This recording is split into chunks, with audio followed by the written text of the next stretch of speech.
बदलाव नहीं है, ये कंट्रोवर्सीज में मैं जाना नहीं चाहता हूँ, क्योंकि अदानी ग्रुप से मैं किसी पार्टी के लिए, हमारे कांग्रेस पार्टी के लिए नहीं है तो हमारे परिवार के लिए एक पैसा नहीं लिए।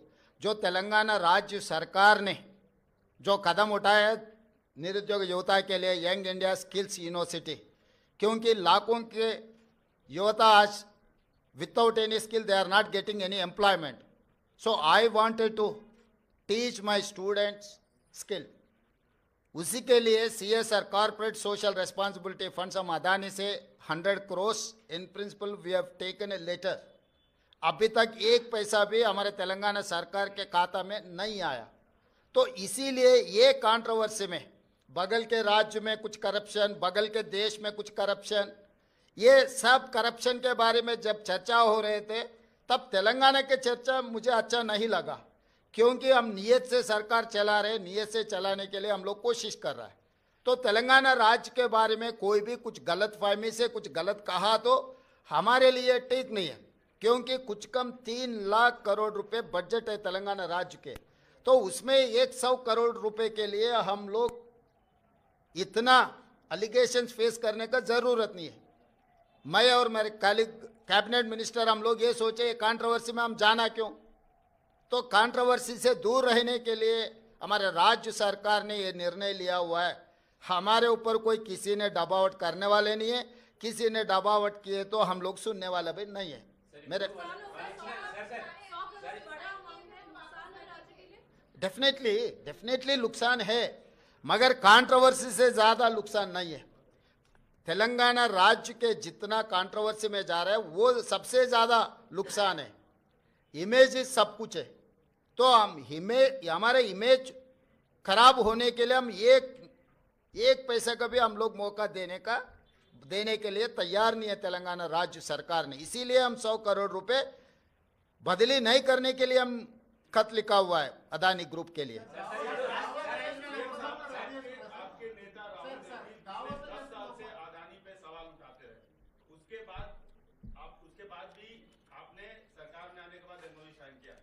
केवल एक आरोप लगने से, एक उनके खिलाफ वारंट जारी होने से, वो भी दूसरे देश में, ऐसा निर्णय लेना क्या आपको उचित लगता है?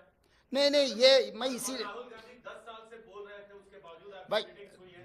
10 साल से जो मोदी जी ने out of the way Mumbai airport के लिए बारे में प्रस्ताव किया था राहुल जी ने, और बाकी के पब्लिक सेक्टर यूनिट जैसा मोदी जी ने अदानी जी को दिया हुआ है, उसके खिलाफ है।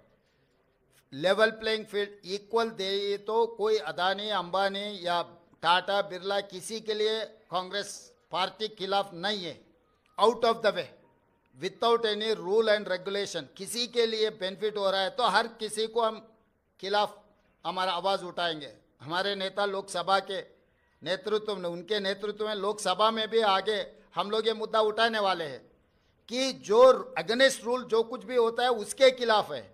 कोई किसी इन्वेस्टमेंट के लिए नहीं तो किसी फर्म के लिए, किसी कॉर्पोरेट कंपनी के खिलाफ नहीं है हम लोग, क्योंकि हम लोग 50 साल के ऊपर हम सरकार चलाए, हम लोग लिबरलाइजेशन पॉलिसी लाए, हम लोग MNC इन्वेस्टमेंट लाए इस देश में। तो हम लोग इन्वेस्टमेंट्स के खिलाफ नहीं है।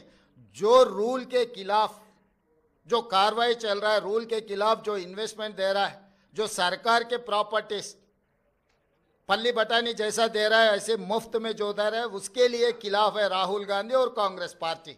तो जब मेरा नेता जो आवाज़ उठाएंगे, मेरे नेता के साथ चलने का जिम्मेदारी मेरा है। इसीलिए मेरा नेता जो बात उठा रहा है, बार बार मेरे नेता राहुल गांधी जी ने जो कह रहा है, उनके साथ में कदम कदम चलाने का मेरा जिम्मेदारी है।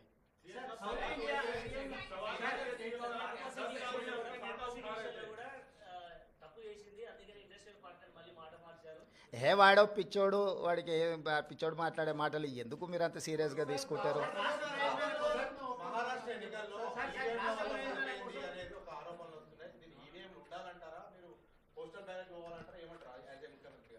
నేను ముఖ్యమంత్రి కాదు, కాంగ్రెస్ పార్టీ విధానమే ఈవీఎం కాదు, బ్యాలెట్ మీద ఎన్నికలకు పోవాలని కాంగ్రెస్ పార్టీ విధానము. కాంగ్రెస్ పార్టీ కార్యకర్త నుంచి ఏఐసిసి అధ్యక్షుడి వరకు ఈ దేశంలో జరిగే ఎన్నికలు బ్యాలెట్ పేపర్ ద్వారా జరగాలనేది మా పార్టీ విధానము. ఎవరమైనా ఆ విధానానికి కట్టుబడి ఉంటాం, అది మా పార్టీ విధానం.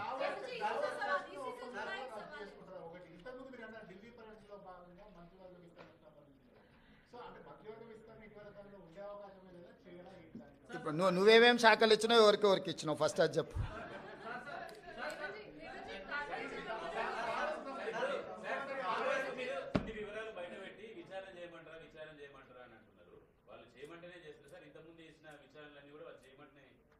వాళ్ళు అడిగితేనే చేసినాం కదా, అసెంబ్లీలో వాళ్ళే అడిగినారు కదా, విచారణ చేయండి మీకు దమ్ము ఉంటాయని వాళ్ళు సవాల్ విసిరినందుకే కదా. సాగునీటి పారుదల దాంట్లో వాళ్ళే సవాల్ విసిరినరు, దీంట్లో వాళ్ళే సవాల్ విసిరినరు, విద్యుత్ దాంట్లో. ఇప్పుడు కూడా మిగతా దాంట్లో కూడా నన్ను పోలీస్ స్టేషన్లో పెట్టమని ఆయన్నే అడుగుతున్నాడు. సో ప్రతిపక్షానికి ఇవ్వాల్సిన గౌరవం మేము ఇవ్వాలి కదా, అడిగినప్పుడు చేయకపోతే బాగుండదు కదా.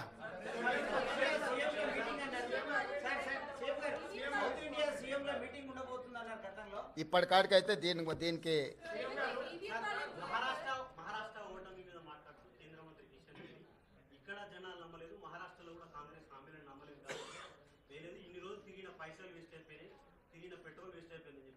కిషన్ రెడ్డి గారికి ఒక విషయం స్పష్టంగా మీరు చెప్పండి, మీ ద్వారా నేను కూడా చెప్తాను. ఈ దేశంలో 2 లోక్సభ ఎలక్షన్స్ జరిగినాయి.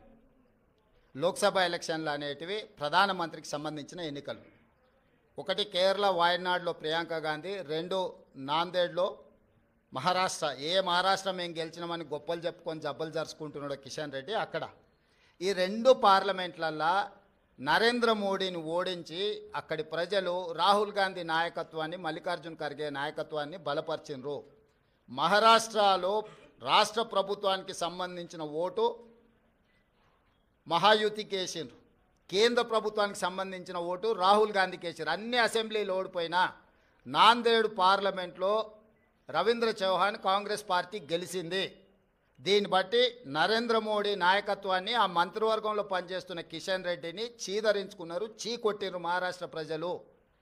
కేరళలో రాహుల్ గాంధీ గారికి వచ్చిన మెజారిటీ కంటే ప్రియాంక గాంధీ గారికి ఎక్కువ మెజారిటీ వచ్చింది. ఓటింగ్ పర్సంటేజ్ రాహుల్ గాంధీ గారు పోటీ చేసినప్పుడు 75%, ప్రియాంక గాంధీ గారు పోటీ చేసినప్పుడు 65%.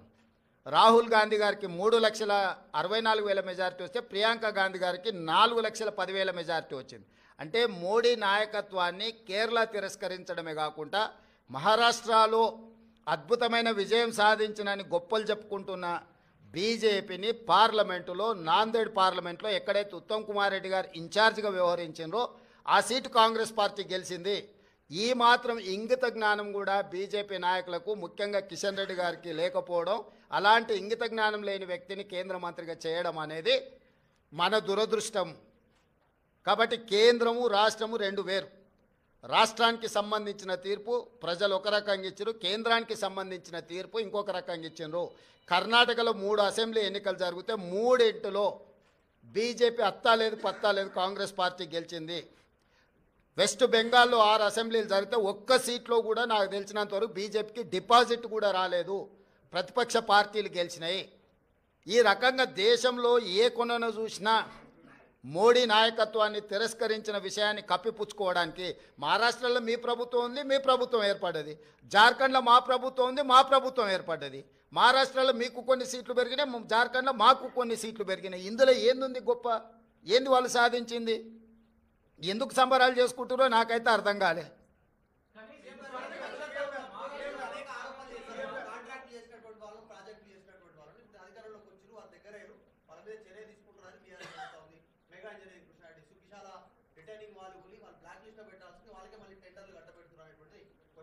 అవును, అంతకుముందు వాళ్ళు TV9 ABN నిషేధించారు, నీకు గుర్తుందా? తెలంగాణ వచ్చిన వెంబడే.